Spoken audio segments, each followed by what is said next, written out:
하지만 대다수는 너무나 많이 지배를 당하고 있기 때문에 그것을 역용할 수 있는 소규모의 0.1%의 투자자들이 정말 떼돈을 벌어갑니다.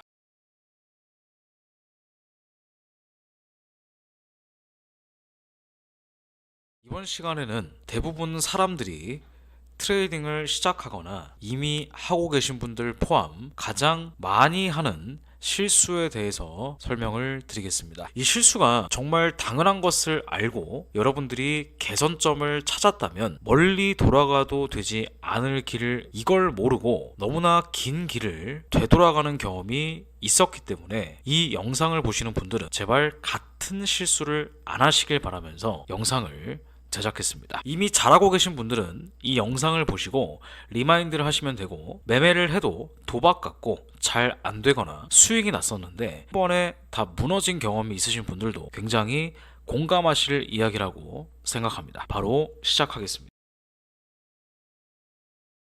자, 첫 번째입니다. 대부분 손절매를 거는 것을 정말 중요하게 생각합니다. 마찬가지고요. 손절이 있어야 수익이 당연히 있게 되는 것입니다. 그리고 손절을 잘 하셔야 장기적으로 트레이딩을 하면서 롱런이 가능합니다. 그런데 아마 이런 경험은 한두 번쯤 있으실 수 있을 거라고 저는 생각을 합니다. 그게 뭐냐면 여러분들이 이렇게 매수를 들어가서 전저점에다가 손절을 이렇게 걸었습니다. 그죠? 전저점에 손절을 이렇게 걸었는데 손절만 따고 이렇게 올라가는 경우가 있거나, 아니면 내가 전고점 여기다가 손절을 걸었는데 전고점 손절을 따고 이렇게 떨어지는 경우 있죠. 왜 이런 일이 발생을 할까요? 여러분들이 이걸 이해하시기 위해서는 유동성 존에 대한 이해가 필요합니다.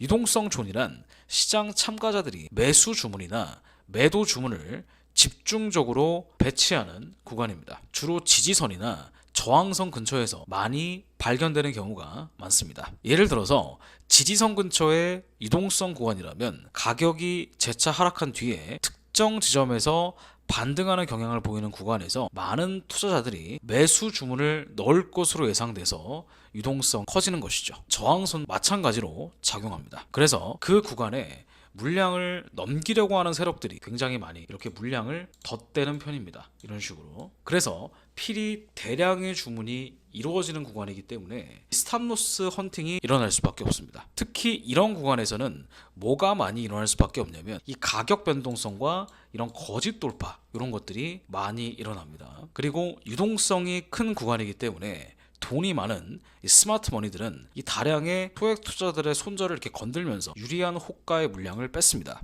그래서 어쩔 수 없이 손절에 나가게 되는 경우가 굉장히 많습니다. 자, 예를 들어 보면은 지금처럼 이렇게 전고점이 지지가 되는 구간이 있죠. 그래서 대부분은 여기서 이제 매수를 들어갔던 사람들이나 아니면 여기서 추세선이 돌파가 됐을 때 매수를 들어갔던 사람들은 대부분 여기 이런 데에다가 손절을 겁니다. 자, 그런데 이렇게 손절만 살짝 따고 이렇게 가는 경우가 많습니다. 이 구간이 어떤 구간이기 때문에 유동성 존이기 때문에 여기에 굉장히 많은 매물이 있다라는 거죠. 스탑로스 매물. 그래서 이 스탑로스 매물을 인위적으로 건드리고 호가를 뺏어서 물량을 이렇게 끌어올리는 바로 이제 스탑로스 헌팅이 됩니다. 자, 여기도 마찬가지죠. 이렇게 슈팅이 나와서 테스트, 그죠? 여기서 이제 본격적으로 물량을 뺐는데 여기서 종가로 한번 시켰죠. 그래서 아마 차트를 여기까지 봤을 때는 이렇게 떨어지는 것처럼 보여서 여기서 매도 진입을 유도하거나, 근데 떨어지는 척하면서 이렇게 쳐 올려버리는 경우, 이런 것들이 바로 이제 스탑로스 헌팅이라고 볼 수가 있습니다. 그래서 시장 같은 경우에는 이 딱딱 들어맞는 시장이 절대로 아닙니다. 여러분들이 추세선을 깔끔하게 이었어도 추세선을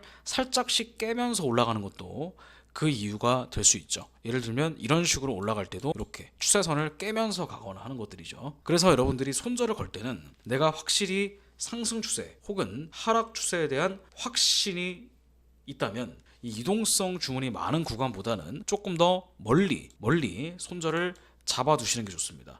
예를 들어서 내가 여기서 매수를 들어갔다면 한 요 정도 이 볼린저 밴드 하단까지는 뚫리지 않는 것을 확인을 하고 그 다음에 손절을 조금 멀리 떨어뜨릴 필요도 있다는 얘기죠. 손절을 하는 건 좋지만 이동성 구간을 유의해서 여러분들이 손절을 거셔야 됩니다. 자, 이번에는 두 번째입니다. 돌파 후 리테스트, 그리고 확인을 기다리는 겁니다. 그 추세가 상승이든 하락이든 완벽한 추세를 형성했다면 필히 시간이 조금 걸리더라도 거의 대부분은 이 리테스트를 거치러 회귀할 수밖에 없습니다. 리테스트가 일어나는 가장 핵심적인 이유는 이것입니다. 시장 참여자들끼리 서로 눈에 보이지는 않지만 눈치 게임을 정말 많이 하거든요. 그래서 이렇게 계속 박스권을 그리다가 돌파를 했다면 서로 이제 의심하게 되는 겁니다. 이거 돌파한 거 맞아? 확실해? 진짜야? 이런 흐름을 보이면서 이게 진짜라면은 이 구간에서 다시 반등이 나오겠지만 만약에 가짜라면 이렇게 떨어져 버리겠죠.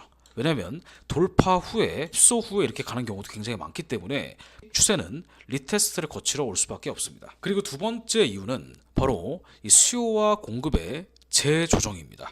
시장이 급격하게 추세가 바뀌게 되면 저점에서 들어갔던 사람들이 엑시트를 하든 아니면 고점에서 들어갔던 사람들이 엑시트를 하든 이 새로운 가격이 탄생하게 되기 때문에 그 가격대로 다시 서로 이 매수자와 매도자의 균형 맞춰지는 구간을 우리는 이 가격, 리테스트 가격으로 볼 수가 있는 거죠. 자, 이거는 기업들끼리 가격 담합도 마찬가지로 비슷한 예시라고 볼 수가 있는데 한 치킨집이 치킨값을 올리면 다른 치킨집도 눈치를 보면서 가격을 서로 올리다가 균형 가격이 맞춰지는 것과 똑같은 거죠. 그래서 이런 원리는 우리가 트레이딩하는 시장에서뿐만 아니라 자연스러운 이 자본주의의 시장의 섭리라고 생각하시고 여러분들이 리테스트를 기다렸다가 들어가더라도 수익이 날 때 크게 나고 손실이 나더라도 적게 손실을 마무리하며 계좌가 우상향이 될 수 있습니다. 지금도 보시면 이렇게 추세선이 돌파가 됐을 때도 정말 짧은 순간이지만 이렇게 바로 리테스트가 일어난 걸 볼 수가 있습니다. 자, 이게 돌파가 정말 확실하게 컨펌이 되려면 우리가 확인하셔야 되는 것이 바로 이제 거래량인데 여기 보시면은 거래량이 점점 많아지죠. 많아지다가 어느 순간 돌파했을 때 양봉이 진짜라면은 이 돌파했던 거래량의 매수 거래량이 굉장히 클 것입니다. 이런 식으로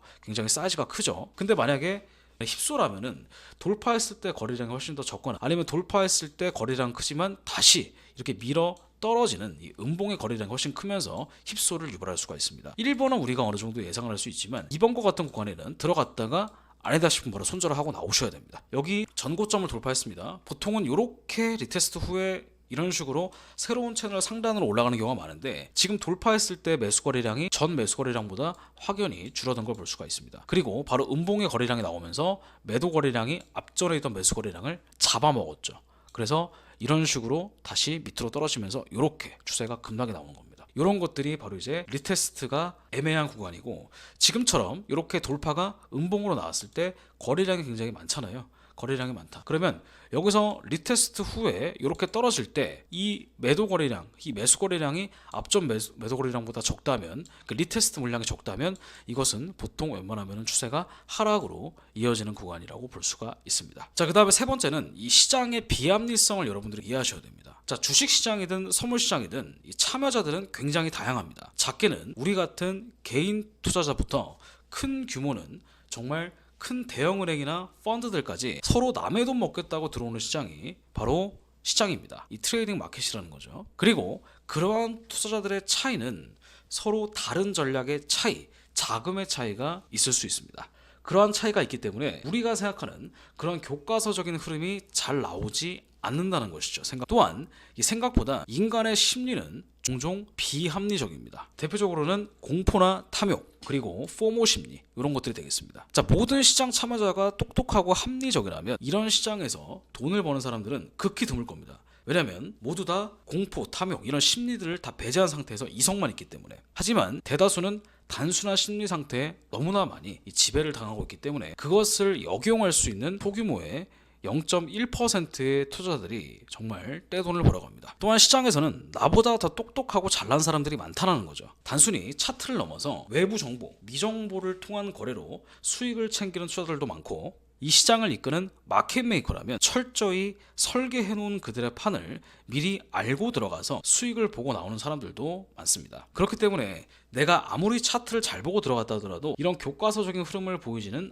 않는다는 것이죠. 약간의 노이즈가 당연히 발생할 수 있고 변수가 발생할 것을 미리 계산한 뒤에 여러분들이 대응만 잘하신다면 큰 무리 없이 수익을 잘 보고 나올 수 있습니다. 자, 지금처럼 이렇게 교과서적인 흐름이 항상 나오지 않는다는 거죠. 전저점을 뚫은 척하고 이렇게 들어 올린다거나 아니면 추세를 이렇게 살짝 돌파하면서 이런 식으로 간다라든가 이런 것들이 바로 이제 이 시장 참여자들이 다양하기 때문에 이런 그림들이 나올 수밖에 없다라는 거죠. 예를 들면 여기도 마찬가지입니다. 이렇게 추세선을 돌파해서 리테스트 후에 떨어졌습니다만 이렇게 갑자기 전고점을 돌파하는 흐름이 나옵니다. 대부분 여기서 추세가 바뀌었네. 근데 아니다 다를까 내리 꽂아버리죠. 이런 것들이 바로 우리가 생각하는 비합리적이다라는 거죠. 비합리성. 근데 이런 것들은 당연한 겁니다. 당연한 거라서 우리가 여기에 대해서 대응하는 것들도 하나씩 여러분들이 차근차근히 아셔야 된다는 거. 자, 그리고 4번이 정말 중요합니다. 적절히 먹고 나오는 건데 트레이딩에서 가장 중요한 게 바로 엑시트입니다. 엑시트 없는 투자도 없고 트레이딩도 당연히 없죠. 세상에 영원한 건 없습니다. 거의 대부분 여러분들이 처음 트레이딩을 공부하시다 보면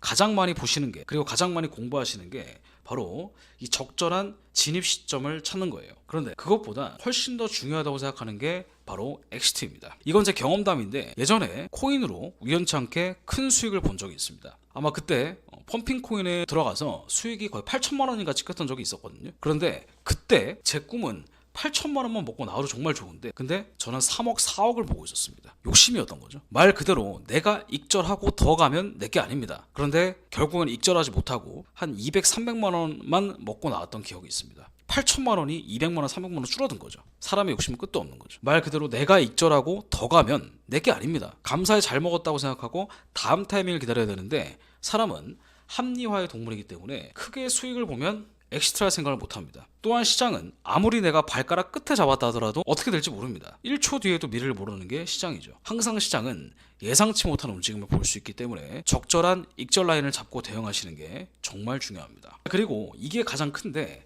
바로 심리적인 안정성입니다. 내가 50만 원을 먹었든 30만 원을 먹었든 한두 번 우연치 않게 몇백만 원 버는 게 중요한 게 아니고 꾸준히 적더라도 리스크 관리를 통해서 30만 원에서 50만 원 꾸준히 벌다 보면 나중에 그런 수익금들이 여러분들의 루틴을 만들게 되고 그 루틴이 굉장히 큰 심리적 안정감을 만들게 됩니다. 그리고 5번째입니다. 모든 거래에서 수익을 보려고 하지 말자라는 거죠. 마크 더글라스라는 그 레전드 트레이더가 있습니다. 이 심리투자 불변의 법칙이라는 책을 쓴 사람으로도 유명한데 그분이 얘기를 하시길 트레이딩은 정말 철저한 확률에 기반한 고의 심리 게임이다. 모든 트레이딩이 성공할 것이라고 하는 기대를 무조건 버려야 한다라고 했습니다. 트레이딩이 저는 정말 이 골프랑 굉장히 비슷하다고 생각하거든요. 여러분들이 자리를 잡고 샷을 칠 때 몇 개 연속으로 샷을 정확하게 치면 사람이라는 게 자신감이 붙게 됩니다. 하지만 모든 샷이 다 완벽할 수는 없죠. 한 홀의 실패가 전체 게임을 망치지 않는 것처럼 이 트레이딩도 똑같습니다. 한 거래의 실패가 전체 트레이딩의 성과를 결정하지 않는 겁니다. 한두 번 실패했다고 해서 무리하게 그걸 복구하기 위해서 배팅을 하게 되면 한 번에 이제까지 벌어놨던 걸 다 날릴 수밖에 없습니다. 한 게임이 10게임, 20게임을 좌지하게 되는 거죠. 잃을 때는 조금 잃고 벌 때는 더 많이 벌면 됩니다. 그런데 만약 무조건 이기려고만 하는 완벽주의를 추구하다 보면 한두 번의 거래로 인해서 여러분들이 손절을 인정하지 않고 계속